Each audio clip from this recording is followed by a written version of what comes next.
Olá pessoal, tudo bem com vocês? Minhas saudações e cumprimentos a todos e a todas que estão acompanhando o canal. Mais uma vez, professor Lucas aqui, professor de Direito Tributário e Processo Tributário aqui no YouTube. Sejam todos bem-vindos. Se você não é inscrito, peço que se inscreva no canal, curta o vídeo, compartilhe com os colegas.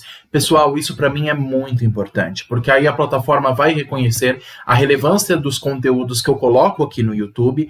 O YouTube vai compartilhar esses vídeos com mais pessoas e assim o alcance será maior e todos terão acesso ao conteúdo de direito tributário de maneira gratuita e democrática e consigam todos se preparar para os próximos exames, em especial para a nossa segunda fase do 40º exame de ordem da OAB que está chegando, vai ser agora esse domingo, dia 19 de maio. Sejam todos bem-vindos. Pessoal, hoje nós vamos fazer uma aula de revisão de alguns conceitos que eu considero importante para vocês lembrarem no dia da prova e alguns artigos que vocês precisam grifar aí no VADMECUM de vocês, artigos estratégicos que vão auxiliar vocês também na fundamentação da peça processual e nas questões dissertativas. Vamos começar? Vou colocar minha imagem aqui no lado, vou ampliar o meu slide de PowerPoint de apresentação e aí nós vamos comentar os principais pontos para a nossa primeira revisão aí em preparação para a segunda fase que está chegando. Vamos lá então? Perfeito. Então, pessoal, diminuindo aqui a minha imagem, ampliando aqui a apresentação de PowerPoint. Como eu havia comentado com vocês, hoje nós vamos analisar alguns pontos que eu considero essenciais para a nossa revisão de disciplina para a segunda fase do 40º exame. Então, eu vou trazer alguns conceitos que eu considero importantes, algumas definições que eu considero importantes, principalmente no que se refere ao processo tributário, para que vocês lembrem das peças processuais que nós já comentamos nas outras aulas. As petições iniciais, por exemplo, né? Qual petição inicial que eu posso propor nessa demanda? É uma ação anulatória, é uma ação declaratória? Para qual motivo que eu proponho essa demanda? Para qual motivo que eu proponho essa ação judicial? Qual a fundamentação dela? Então, nós vamos relembrar de alguns pontos que eu considero essenciais e que não podem ser esquecidos para a nossa segunda fase. Haverão outras aulas de revisão aqui no canal. Essa é vamos dizer assim, o primeiro bloco, né? O primeiro bloco para a gente fazer essa revisão de conceitos. E aí vocês vão anotando também, para que vocês possam estudar aí na véspera da prova, sábado, e se preparem para a prova propriamente dita, que vai ser agora domingo. Vamos então começar, pessoal? Quais pontos que eu considero essenciais no que se refere ao processo judicial tributário? O processo administrativo, nós já tivemos uma aula a respeito dele, mas o processo judicial é o que mais cai, principalmente no que se refere à peça prático-profissional. Quais considerações que nós podemos fazer na etapa do processo judicial tributário que usa o Código Tributário Nacional e o Código de Processo Civil de 2015? Quais são considerações, quais peças que a gente pode destacar no processo judicial tributário? Vamos lá. Bom, pessoal, as primeiras considerações que eu posso fazer aqui com vocês é a respeito do contribuinte pagador, a pretensão do contribuinte pagador. Mas o que isso tem a ver para o processo tributário? Total consideração, tem tudo a ver, porque é o comportamento do contribuinte pagador que vai reger qual que é a demanda cabível para o processo tributário em questão. Como assim, professor? O contribuinte é o nosso cliente. Sempre quando cai uma peça de segunda fase, nós somos chamados para sermos advogados de um cliente, de um contribuinte que está devendo um tributo para o fisco, ou que está questionando um tributo que está sendo cobrado dele. Então, o contribuinte, recebendo uma cobrança tributária, ele pode decidir em pagar o tributo, em não pagar, ou, uma vez pago, depois pedir a restituição daquilo que ele pagou a mais ou dobrado. Então, nós temos várias considerações aqui. O contribuinte, ele pode decidir o seguinte: olha, eu quero pagar o tributo, só que eu não sei para quem que eu vou pagar. Eu já quero extinguir essa obrigação tributária. Lembra que o pagamento é uma das hipóteses, segundo o CTN, o Código Tributário Nacional, é uma das hipóteses de extinção do crédito tributário. O contribuinte não quer ter dor de cabeça, ele já quer se resolver com o fisco, mas ele não sabe para quem vai pagar. Vou citar um exemplo. O contribuinte A é o nosso cliente e ele tem uma casa, um imóvel, que fica no limite de 2 municípios, município A e município B. As prefeituras desses respectivos municípios, ambas estão cobrando o carnê de IPTU, o Imposto sobre a Propriedade Predial e Territorial Urbana. O nosso cliente, que é contribuinte deste imposto, ele não nega que deve pagar o IPTU, ele quer pagar, ele reconhece a sua obrigação de pagar. Entretanto, ele não sabe para quem, se é para o município A ou para o município B, porque o imóvel que ele tem, o imóvel urbano, está justamente no limite de 2 municípios. Imaginemos uma casa que está no limite entre São Paulo e Osasco, que é o município aqui da Grande São Paulo, está no limite de 2 regiões municipais. Para qual município eu vou pagar o meu IPTU? Para a Prefeitura de Osasco ou para a Prefeitura de São Paulo? Se ambas estão me cobrando o mesmo tributo, eu não sei como resolver isso administrativamente, aí eu vou por âmbito judicial e o que eu proponho? Uma ação de consignação em pagamento. Então, a ação de consignação em pagamento, ela serve, assim como no direito civil, ela serve justamente para saber para quem que eu vou pagar, ou quando o fisco está colocando empecilhos que me impedem de pagar o tributo. Vou citar o exemplo. Eu sei que eu devo pagar o IPTU para o município de Osasco. Só que o município de Osasco, município aqui da Grande São Paulo, a prefeitura está colocando empecilhos para mim. Você só vai pagar esse tributo aqui se você fizer tais e tais coisas para mim. Mas isso daqui está impedindo o meu pagamento, está dificultando que eu pague aquele tributo. Se há empecilhos apresentados por parte do fisco, dificuldades que o fisco coloca para pagar aquele tributo, ou se o contribuinte não sabe para quem pagar, aí ele propõe uma ação de consignação em pagamento para que o juiz de primeiro grau decida para qual município ele vai pagar ou fazer com que a administração fazendária do município não coloque empecilhos para que o contribuinte pagador pague o IPTU e extingua a obrigação tributária. Entenderam? Então, a ação de consignação em pagamento ela é proposta quando o contribuinte reconhece que ele deve pagar, só que ele não sabe para quem vai pagar o tributo ou quer pagar o tributo para o fisco competente, só que o fisco está impedindo, está dificultando este adimplemento da obrigação. Aí o que ele propõe? Ação de consignação em pagamento. Perfeito? E quando o contribuinte não quer pagar, que é geralmente a maioria das hipóteses, o contribuinte não quer pagar o tributo, ele se nega a pagar.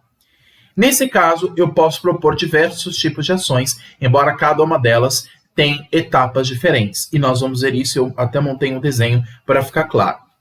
Nós temos, por exemplo, no caso do contribuinte não querer pagar o tributo, nós temos as ações como ação declaratória de inexistência de relação jurídico-tributária, ação anulatória de débito fiscal, que caiu no último exame, no 39º, ou até mesmo um remédio constitucional chamado mandado de segurança. Mandado de segurança, que é regido pela Lei 2016 de 2009, e depois nós temos a fase de execução fiscal em que o contribuinte ainda não quer pagar o tributo, mas o tributo está sendo executado e há inclusive a decretação de penhora dos seus bens. Aí ele pode propor o seu meio de defesa na execução, que podem ser os embargos à execução fiscal ou a exceção de pré-executividade. Eu coloquei, pessoal, aqui EFE, peço desculpas, não é EFE, é EPE. Exceção de pré-executividade. Então, tanto os embargos à execução fiscal como a exceção de pré-executividade, EPE, não EFE, como está aqui, peço desculpas que eu digitei errado, é exceção de pré-executividade. Ou ele propõe a exceção de pré-executividade ou os embargos à execução fiscal como meio de defesa dos seus interesses. Agora, quando o contribuinte já pagou o tributo, já houve, portanto, a extinção do crédito, só que lá na frente ele percebe que o valor que ele pagou a mais, ou até dobrado, o valor acima do devido. O contribuinte pagador, que é o nosso cliente, ele chega no nosso escritório e diz, olha, eu paguei esse tributo, só que eu reparei que eu paguei acima do devido. A alíquota cobrada de mim é acima do devido. Vamos supor uma contribuição de melhoria que está sendo cobrada do nosso cliente. Isso já caiu uma questão dissertativa de segunda fase.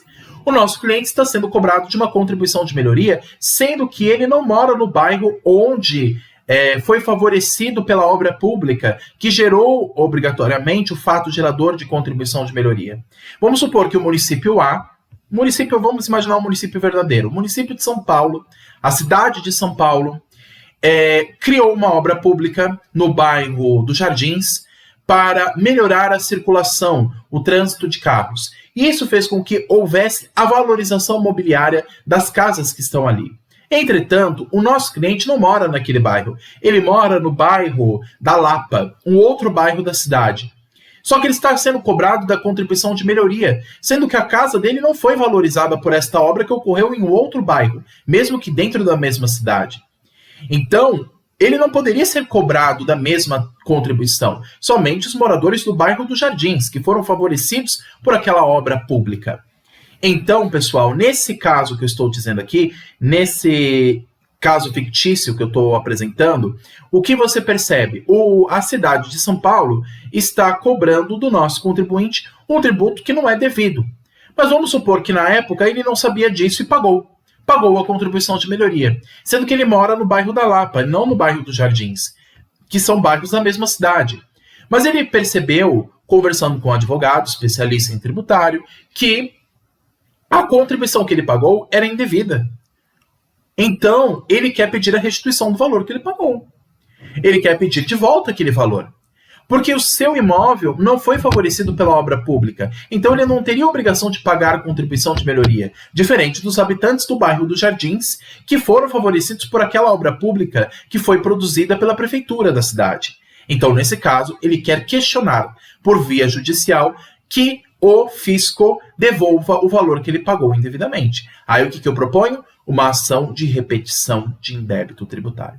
Ou quando o contribuinte, isso pode acontecer também, quando o contribuinte paga o tributo devido, só que ele pagou num valor acima do devido, uma porcentagem a mais. Então aí ele vai pedir só essa porcentagem, não todo, mas uma porcentagem que ele pagou a mais, ele vai pedir de volta o tributo, o valor que ele pagou excessivamente em sede de tributos. Então, esse valor pago a mais, ou dobrado, ou pago indevidamente, aí o que eu proponho após a fase do pagamento? Ação de repetição de indébito tributário. Tudo bem? Então, quando envolve pagamento do tributo, ação de consignação em pagamento.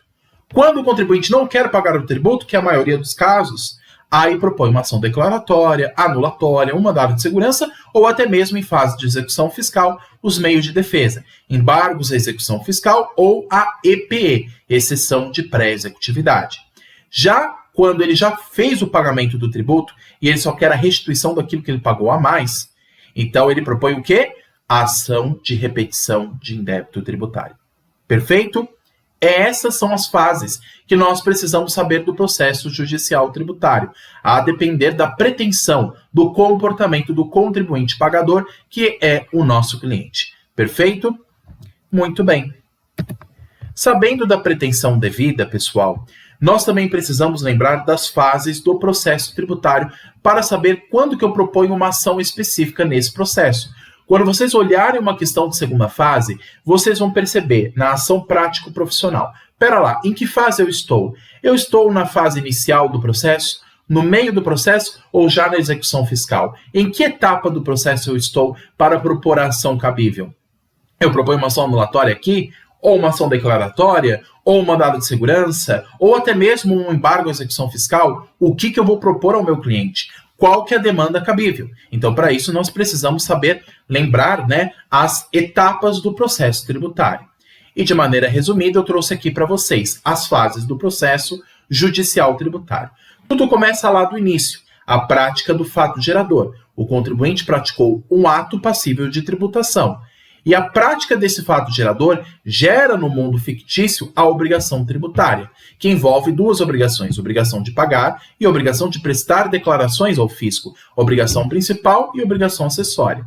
Mas o que vai dar materialidade a esta obrigação tributária, que ocorre no mundo fenomênico, porque ela é prevista em lei, mas o que vai dar materialidade no mundo administrativo para ser cobrado é o lançamento tributário. E lembrando que nós temos 3 tipos de lançamento. Lançamento de ofício, lançamento por declaração e lançamento por homologação. Mas todos esses lançamentos servem para uma coisa: constituir o crédito tributário, dar materialidade, concretude, liquidez a este crédito. Então, após a obrigação, se dá a origem ao crédito, ao título administrativo para ser cobrado, por meio do lançamento. Então, o lançamento é praticado pela autoridade administrativa, que é um ato administrativo vinculado que vai dar origem a um crédito.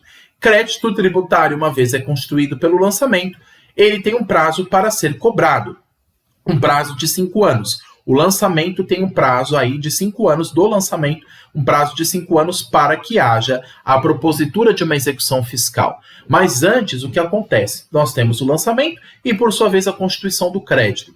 Aí nós temos um prazo de 30 dias para que o contribuinte faça alguma coisa, pagar ou não o tributo. Passou esse prazo, o fisco tem 5 anos para propor a execução fiscal. Mas antes da execução, ele deve inscrever este crédito em CDA, certidão de dívida ativa. A inscrição de dívida ativa vem antes da execução fiscal, para que aí sim ela possa ocorrer, e aí a Procuradoria propõe uma ação de execução fiscal que vai dar origem, propriamente dito, ao processo de execução fiscal regido pela Lei 6.830 de 80. Perfeito? Essas são as etapas gerais do processo tributário. Fato gerador, obrigação tributária, lançamento, que é a metade do processo, logo após a constituição do crédito, inscrição da certidão de dívida ativa, CDA, feita pela Procuradoria, no caso federal pela PGFN, e assim o início da execução fiscal pela Lei 6.830 de 80. Perfeito? E diante dessas fases do processo tributário, quando que eu proponho uma ação anulatória? Quando que eu proponho uma ação declaratória? Quando que eu proponho um mandado de segurança? Quando que eu proponho os embargos, que é o meio de defesa do contribuinte? O que eu vou propor aqui em cada uma dessas etapas? Eu tentei ilustrar em um desenho bem simples, pessoal. Muito simples que vocês vão perceber aqui, mas eu tentei ilustrar para vocês qual a fase em que eu vou propor uma demanda cabível. Quando vocês olharem uma questão de segunda fase, pessoal, vocês têm que se perguntar em que fase que eu estou. Estou numa fase antes do lançamento tributário, depois do lançamento, ou a partir da execução, aonde que eu estou nessa fase do processo. E aí, nós podemos ilustrar de maneira muito simplificada aqui, pessoal. Eu sei que o desenho vocês vão rir, que é um desenho bem simples, mas o mais importante é que vocês entendam. O referencial nosso é o lançamento tributário, essa linha vermelha que vocês têm aqui. O lançamento, antes dele, não há a constituição do crédito tributário. Antes nós temos a prática do fato gerador. E aí, portanto, a origem da obrigação tributária. Então, antes da constituição do crédito tributário, antes da prática do lançamento tributário, você pode propor uma ação. Uma ação declaratória de inexistência de relação jurídico-tributária para que se declare por via judicial que o contribuinte não tem relação jurídica com o fisco e, portanto, o fisco não pode cobrá-lo de nenhum tributo. A ação declaratória, ela não visa, pessoal, questionar um tributo, porque o tributo ainda não foi constituído. Então, é uma ação antes do lançamento. Aí eu proponho para defender o meu contribuinte de uma possível cobrança tributária que possa haver no futuro, com o lançamento. Então, antes que o fisco faça alguma coisa, antes que ele lance aquele crédito, antes que ele dê origem àquele crédito, eu proponho uma ação declaratória de relação jurídico-tributária. Essa ação declaratória de inexistência de relação jurídico-tributária nada mais é do que uma ação em que eu peço para que o juiz declare por via judicial, por sentença de mérito, que o Lucas, eu, contribuinte, imaginemos o caso, eu, contribuinte, não tenho relação com o fisco. E, portanto, não deve o fisco no futuro me cobrar nenhum tributo. Então, antes eu já me precavejo, eu já tenho precaução, eu já ajo antes que o fisco faça alguma coisa, para que, por via judicial, o juiz declare que o Lucas, contribuinte, não tem relação com o fisco e, portanto, não deve pagar aquele tributo. Aí eu proponho uma ação declaratória de inexistência de relação jurídico-tributária. Agora, quando o tributo já é constituído por meio do lançamento, quando o tributo já tem materialidade, já tem concretude, já foi lançado, e isso a questão vai falar para vocês, quando o tributo já foi originado, já foi lançado, já há cobrança acontecendo, então o que eu proponho? Ação anulatória de débito fiscal. Aí sim, eu proponho uma ação anulatória, porque eu estou pedindo que o Poder Judiciário declare que aquele tributo é nulo, é ilegal e não pode ser cobrado do contribuinte, não pode ser cobrado do contribuinte devedor. Então é uma ação anulatória, uma ação que é proposta depois do lançamento. Só que em ambos os casos vocês estão me reparando que eu posso propor o MS, o mandado de segurança. O mandado de segurança, pessoal, é um remédio constitucional que pode ser proposta nessas duas fases. Antes do lançamento, que a gente chama de mandado de segurança preventivo, e depois do lançamento, que a gente chama de mandado de segurança repressivo. São dois tipos de demandas distintas. Mas o mandado de segurança tem características distintas das ações. E a gente vai ver isso mais a fundo agora, depois desse slide. Mas, ou eu proponho uma ação declaratória ou um mandado de segurança preventivo antes do lançamento. Agora, depois do lançamento, ou eu proponho uma ação anulatória, ou eu posso propor um mandado de segurança repressivo. Mas existem diferenças do mandado de segurança para uma ação judicial comum. Inclusive, o mandado de segurança é regido por uma lei específica, que, como eu comentei, é a Lei 12.016 de 2009. Então, fiquem atentos a isso. Ok.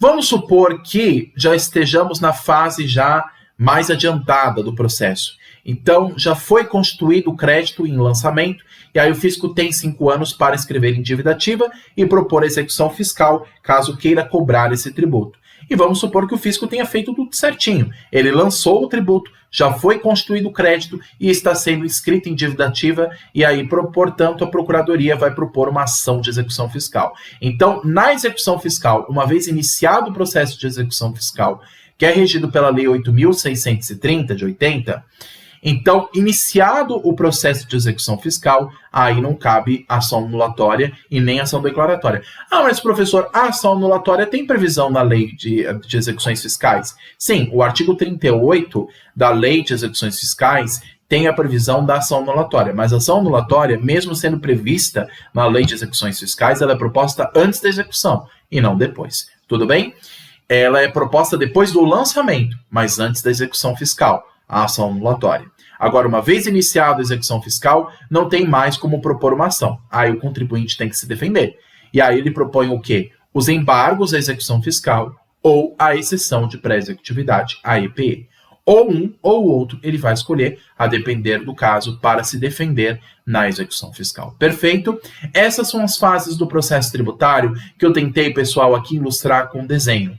Espero que tenha ficado claro aqui. Se vocês tiverem dúvidas, deixem nos comentários. Então, fase pré-lançamento, fase pós-lançamento. Lembrando que antes do lançamento nós temos o prazo decadencial de 5 anos, e após o lançamento nós temos o prazo prescricional de 5 anos. E aí, proposta execução fiscal, já inscrito em CDA, em certidão de dívida ativa, e proposta ação de execução fiscal, aí é um outro rito, que é diferente do CPC, que é regido pela Lei 6.830 de 80. Perfeito? Muito bem. Continuando a nossa análise, eu gostaria de fazer umas considerações sobre o mandado de segurança, que eu falei para vocês que existem 2 tipos de mandados de segurança. Mas o mandado de segurança, seja ele preventivo ou repressivo, ele tem uma característica diferente das ações comuns na esfera judicial. Primeiro, o mandado de segurança, pessoal, eu só vou saber se eu vou propor um mandado de segurança ao invés de uma ação judicial, eu só vou saber se eu vou propor um mandado de segurança ao invés de uma ação declaratória ou anulatória, se for, por exemplo, analisando a questão de segunda fase, para proteger, por exemplo, direito líquido e certo. Se há um direito que já é constituído, que não precisa de dilação probatória, que já é real, factível em si mesmo, se eu tenho esse direito a ser protegido, então eu proponho um mandado de segurança. Aí já não cabe uma ação comum, como ação declaratória ou ação anulatória. Então, o mandado de segurança é um remédio constitucional que serve para proteger direito líquido e certo contra ato ilegal ou abuso de poder do Estado. Então, quando você ver a questão de segunda fase e ver que o Estado praticou algum ato ilegal ou contrário à Constituição, praticando o poder de maneira abusiva, aí, no caso, o que eu proponho? Um mandado de segurança, que é esse remédio constitucional que serve para sanar este erro que o Estado cometeu, para que, por via judicial, o juiz aprecie o mandado de segurança e conceda a proteção do meu direito líquido e certo. No mandado de segurança, pessoal, ele é proposto em virtude de uma lesão de um direito, né? Como eu falei, que ocorreu ou que está prestes a ocorrer. Não necessariamente quando o dano já existe, mas que está prestes a acontecer. Quando existe a iminência da violação de um direito, se eu vejo que o fisco não cobrou um tributo, mas ele está prestes a cobrar esse tributo, e aí esse tributo, uma vez cobrado, pode prejudicar financeiramente o meu contribuinte que é imune, por exemplo, aí para proteger o meu contribuinte, antes de um abuso do Estado, antes que ocorra essa lesão a um direito, para precaver esse meu cliente, eu proponho um mandado de segurança. Por isso que existe um mandado de segurança preventivo. Eu proponho antes do lançamento. Antes que o crédito seja cobrado, antes que o crédito seja constituído pelo lançamento, eu já proponho um mandado de segurança preventivo. Não é só quando o dano já aconteceu, mas antes dele acontecer, também cabe propor mandado de segurança. Por isso que ele existe o mandado de segurança preventivo, antes do lançamento, e depois você pode propor o mandado de segurança repressivo.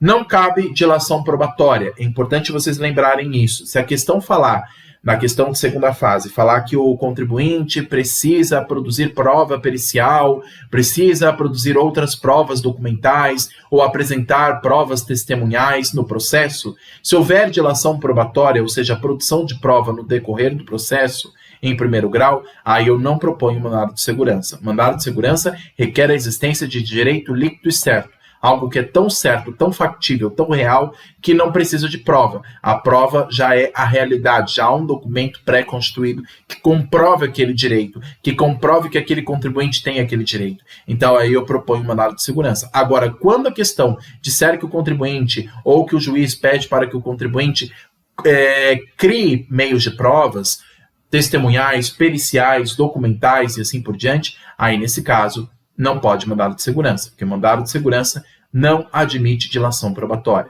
E outra, ela tem um prazo diferente das outras ações.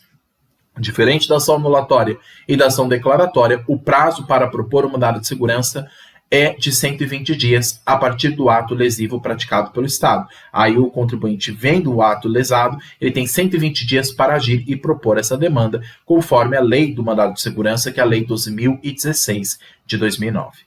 Perfeito? Muito bem. Feito essas considerações, pessoal, eu queria só lembrar vocês de algumas questões que envolvem a ação de consignação em pagamento, falando daquela ação judicial que eu falei para vocês, que é proposta quando o contribuinte quer pagar o tributo, só não sabe para quem que vai pagar, né?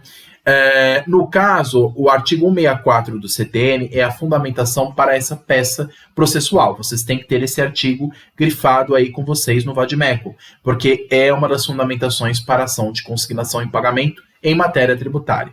Quando o contribuinte quer pagar o tributo, mas não sabe para quem ou quando vai pagar. Então, diz o artigo, né? A importância de crédito tributário pode ser consignada judicialmente pelo sujeito passivo, ou seja, pelo contribuinte, nos casos. Primeiro, quando o fisco há a recusa, né? Nos casos de recusa de recebimento ou subordinação destes ao pagamento de outro tributo ou de penalidade ou ao cumprimento de obrigação acessória. 2. De subordinação do recebimento ao cumprimento de exigências administrativas sem fundamento legal, ou seja, quando o fisco coloca empecilhos ao contribuinte e exige que para que ele pague o tributo, ele faça outros atos administrativos que estão além da previsão de lei. E 3, da exigência por mais de uma pessoa jurídica de direito público de tributo idêntico sobre o mesmo fato gerador, ou, por exemplo, no caso da bitributação.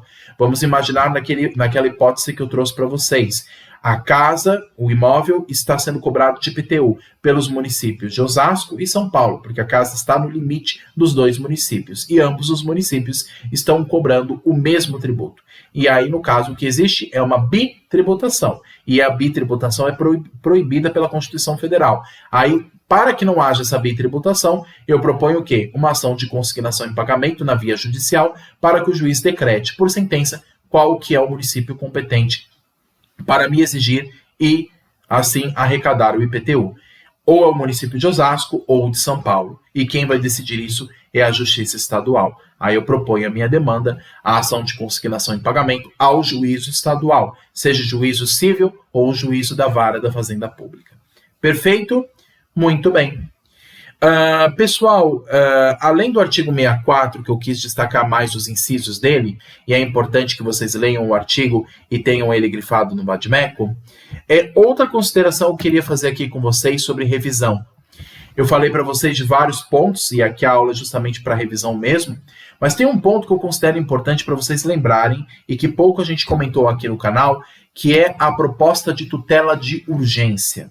Como a gente está falando muito de ação, de petição judicial, e isso segue o rito do artigo 319 do CPC, que fala justamente da estrutura da petição inicial, na estrutura da petição inicial, uma das coisas que é prevista é a propositura de tutela de urgência. E para que serve a tutela de urgência? É um pedido, como o nome já diz, para que se tutele com urgência a proteção de um direito que está sob risco, que está sob dano. Então, eu vou apresentar na minha tutela de urgência, que vem logo após a parte dos fatos, vem o tópico da tutela de urgência, ou tutela antecipada, em que, com base no CPC 2015, eu tenho que apresentar os fundamentos do meu pedido. A fumaça do bom direito, que é o fumus boni iuris, e depois o periculum in mora, ou seja, a fumaça do bom direito indicando que o meu contribuinte, de fato, tem direito sobre aquela coisa, e o periculum in mora, ou seja, se houver a demora por parte do Estado, o contribuinte pode perder aquele direito na esfera tributária. Então, por conta disso, para proteger aquele direito que está sob risco de ser violado ou que está sendo violado, eu proponho uma tutela de urgência, para que o juiz de ofício decrete em poucos dias, se não me engano 10 dias, decrete por sentença interlocutória a concessão de tutela de urgência. E falando em sentença interlocutória, vamos supor que o juiz não conceda a tutela de urgência. Aí o que eu proponho contra essa decisão interlocutória? Agravo de instrumento. Agora, se o juiz conceder a minha tutela de urgência, melhor para o cliente, aí eu não vou recorrer de nada. Aí a decisão antecipada do juiz, que é uma decisão interlocutória, já tem vigência sobre todas as etapas do processo, até chegar no final com a sentença de mérito. Tudo bem? Aí o caput do artigo diz muito claro isso. A tutela de urgência será concedida quando houver elementos que evidenciem a probabilidade de direito, ou seja, o fumus boni iuris, e o perigo de dano, perigo na demora, ou chamado periculum in mora, ou o risco ao resultado útil do processo. Quando existe, então, uma tutela, quando existe uma questão de urgência, de grande relevância, o juiz precisa agir com mais rapidez e celeridade. Aí eu proponho essa tutela de urgência, pedindo que o juiz haja o quanto antes para que, por via judicial, garanta a proteção do direito do meu cliente. Perfeito? A fundamentação da tutela de urgência, que foi pedida na última peça do 39º exame de ordem, foi pedida uma ação anulatória de débito fiscal com pedido de tutela de urgência. Ela vem, esse tópico, logo após a parte dos fatos, e deve ser fundamentada com base no artigo 300 do CPC 2015. E dentre tantos pedidos que eu posso fazer na tutela de urgência, por exemplo, a concessão de certidão positiva com efeito de negativa, ou que seja decretada a suspensão da exigibilidade do crédito, lembrando que a concessão de tutela de urgência em sede de ação judicial, ela é uma das hipóteses de suspensão da exigibilidade do crédito tributário, como diz já o Código Tributário Nacional. Então, deem uma olhada também, deixem grifado o artigo 300 do CPC 2015, porque essa é a fundamentação que vocês vão precisar para formatar o pedido de urgência na petição inicial. Perfeito? Muito bem, feitas essas considerações sobre o artigo 300 do CPC 2015 e sobre os demais tópicos que falei, pessoal, basicamente é isso que eu gostaria de falar com vocês hoje. A aula hoje foi uma aula mais de revisão, mas tocando nos assuntos que eu considero essenciais, que vocês não podem esquecer na segunda fase, para identificar a peça correta e formatar a peça. E lembrando que a formatação de uma petição inicial, toda ela segue até os meios de defesa, como os embargos e a exceção de pré-executividade, segue a formatação do artigo 319 do CPC. Endereçamento, qualificação das partes, parte do fato, parte da tutela de urgência, parte do direito, a fundamentação, o mérito, logo após a parte dos pedidos, elencados em letras ou em números, e aí você termina a sua peça no final com aquela frase. Termos em que pede-se deferimento, local, data, advogado, OAB. Perfeito, pessoal? Essas são as considerações iniciais que eu gostaria de fazer, e claro que haverão outras revisões aqui no canal para a nossa segunda fase do exame da OAB. Pessoal, agradeço a todos pela atenção. Quem quiser o material aqui no YouTube, eu posso compartilhar com vocês por e-mail. Só deixar aqui embaixo, quem tiver interesse, o e-mail de vocês para compartilhar o material. Se tiverem dúvidas, deixem aqui também nos comentários que estarei à disposição para respondê-los. Peço que curtam, comentem, compartilhem, se inscrevam no canal e me ajudem a divulgá-lo para mais pessoas. Perfeito? Muito bem. Tirando aqui o slide de apresentação, ampliando a minha imagem. Agradeço, pessoal, a todos pelos estudos, aí pela perseverança. Continuem perseverando. A prova já está chegando para que vocês consigam responder bem a prova e consigam a tão sonhada aprovação do exame da OAB e consigam, assim, se inscrever nos quadros dos advogados do Brasil. Pessoal, agradeço a todos pela atenção. Bons estudos e até a próxima. Tchau, tchau.